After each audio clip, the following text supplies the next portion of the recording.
Hello and welcome. My name is Jessica Schaecken and I'm here to introduce to you the understated and somewhat unknown problem within Australia that is feral pigs. With population estimates ranging from 3.5 million to 23.5 million, feral pigs cause often unrepairable damage to Australian ecosystems and the habitats of many Australian native species, even preying on native wildlife and livestock, in particular a problem with newborn lamb and many turtle species. Feral pigs have breeding abilities comparable to that of rabbits. They often replenish their numbers within months of drastic control attempts. A female pig or sow comes of breeding maturity at 25 kilos, which is around 6 months of age.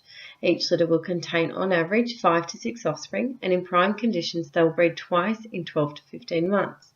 So realistically, in low conditions, just one 6-month-old sow could become 56 pigs in less than 2 years.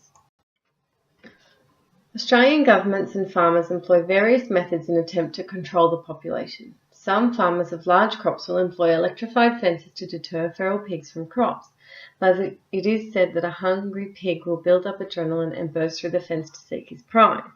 Ground trapping is largely popular and can be effective for groups known to frequent the same areas, but it is highly time-consuming as traps must be laid baited and unset for days to weeks before setting with the intent to trap, and then must be checked daily. Ground shooting and hunting with dogs is used more as a sport for hunters rather than a method to reduce numbers, however can be used for small numbers in easy-to-access areas. Whilst aerial shooting requires great skill, it is attractive as it can be used in both hard-to-access areas and reducing numbers greatly. The most commonly used method employed to control feral pig populations is baiting these animals with meat or grain that has been laced with the deadly poison sodium fluoroacetate, which is more commonly known as 1080.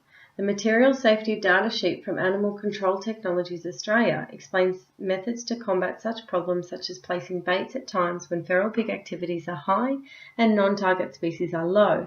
It has been reported that 1080 can in many cases be more potent to non-target species such as the spotted quoll, wedge-tailed eagle or other scavenging and grain-feeding birds than the feral pigs themselves.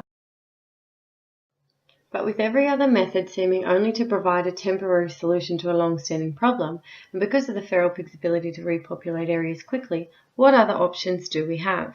A study conducted in 2003 at the University of Nebraska-Lincoln tested the validity of a contraceptive vaccine in domestic pigs, and the results were extremely positive. In the test group, where the highest dosage was administered twice, the pigs were confirmed to be infertile. This vaccine would work. However, in order to administer the vaccine, you would almost certainly need to capture and contain the pig on 2 separate occasions, and the study did not continue to ensure that the vaccine would last the lifespan of the pig. There is no question that the feral pig population in Australia is out of control. Aerial shooting proves effective in hard-to-access areas with large volumes of temporary success, while the poison 1080 is effective at drastically reducing numbers of feral pigs in targeted areas. It comes at a cost of the Australian native wildlife. This report has investigated a successful method of controlling the reproductive abilities that would have no effect on native Australian animals.